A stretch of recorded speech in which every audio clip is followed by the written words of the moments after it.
চলো বন্ধুরা, আজকে তোমাদের কিছু কমেন্টে উত্তর দেবো। তোমরা অনেকে আমাকে অনেক কমেন্টস করো, তো আমি রিপ্লাই দেওয়া হয় না। তো আজকে এই ভিডিওর মধ্যে আমি তোমাদের সব কমেন্টে রিপ্লাই দিয়ে দেবো। তো হাই এভরিওয়ান, তোমরা সবাই কেমন আছো? আশা করি ভালো আছো, আর আমিও ভীষণ ভালো আছি।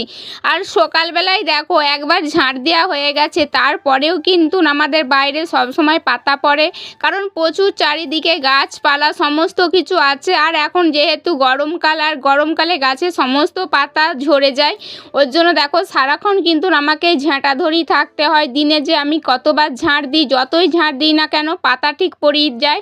আর বাড়িতে যেহেতু খরগোশ আছে, এই দুটো খরগোশের জন্যও কিন্তু বাড়িতে প্রচুর নোংরা হয়, আর সবসময় আমাকে পরিষ্কার করতে হয়। এমনিতে মাটির বাড়ি হলেও কিন্তু আমাকে সারাক্ষণ পরিষ্কার রাখতে ভালো লাগে, আর পরিষ্কার রাখতে কিন্তু আমি ভীষণ ভালোবাসি। আর দেখো চালেতে জামা কাপড় যেহেতু মেলা হয়, পাতা থাকলে তার ওপর দিলে জামা কাপড়গুলো নোংরা হয়ে যায়, ওর জন্য আমি চালের ওপরটাও একটু ঝাঁট দিয়ে দিচ্ছিলাম যতদূর আমার হাতটা যাচ্ছিল। তো চলো বন্ধুরা, তোমাদের কমেন্টে রিপ্লাই দিই। তোমরা অনেকে আমাকে জিজ্ঞাসা করো, বৌদি, দিদিভাই, দিদি তোমার বাড়ি কোথায়? তো আজকে তোমাদের বলে দিচ্ছি আমার বাড়ি কোথায়। আমার বাড়ি হচ্ছে কামারপুকুর। কামারপুকুর তোমরা কারা কারা জানো অবশ্যই কমেন্টস করে বলো। আমার কিন্তু কামারপুকুরে বাড়ি। আর তোমাদের বাড়ি কোথায়, যারা আমার ভিডিওটা এখন দেখছো? তারপরে দেখো এত বড় বাইরে কিন্তু আমার ঝাঁট দিতে প্রচুর কষ্ট হয়। মাসে যে আমাদের কটা করে ঝাঁটা লাগে সে আমিই জানি। আর এই ঝাঁটা একটু ছোট হয়ে গেলে কিন্তু আমি এই কোমর নিচু করে একদম ঝাঁট দিতে পারি না, এটাই হচ্ছে আমার অসুবিধা। আর বাইরে দেখো চারিদিকে শুধু জল পড়ে আছে, এত চারিদিকে জল ফেলেছে সবাই, আর বলে বোঝানো যাবে না। তো যাই হোক, চলো বন্ধুরা, আমি এখন পুরো বারটা ঝাঁট দিয়ে দেবো। এখন বাজে সকাল 9টা।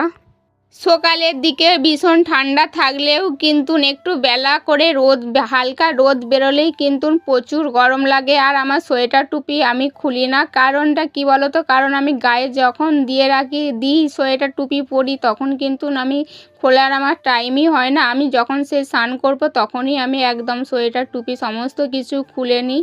আর এই দিকে দেখো আমাদের খরগোশটা আমাকে কীরকম ডিস্টার্ব করছে। আমি যত ঝাঁট দিয়ে দিয়ে যাচ্ছি ও আমার আগিয়ে আগিয়ে যাচ্ছে। তো দেখো বন্ধুরা, এই যে এত বড় বাইর, তার বাইরে আমাকে ঝাঁট দিতে হচ্ছে, আর সব সময় তো পাতা পড়েই যাচ্ছে। আর আমাকে ঝাঁট দিতে ভীষণ ভালো লাগে, কেন জানি না। যত বড়ই বার হোক আমার কিন্তু অতটা কষ্ট হয় না। আমার ভীষণ ভালো লাগে ঝাঁট দিতে, বাসন মাজতে, সমস্ত কাজ, বাড়ির কাজ করতে কিন্তু আমার বেশ ভালোই লাগে। আর ঝাঁট দেওয়ার পর কিন্তু এত পরিষ্কার দেখতে লাগে, দেখলে কিন্তু মনটা ভরে যায়। তখন মনেই হয় না বাইরে কত নোংরা পড়েছিল। আর দেখো এখন বাজে 9টা, আর 9টা বাজলেও কিন্তু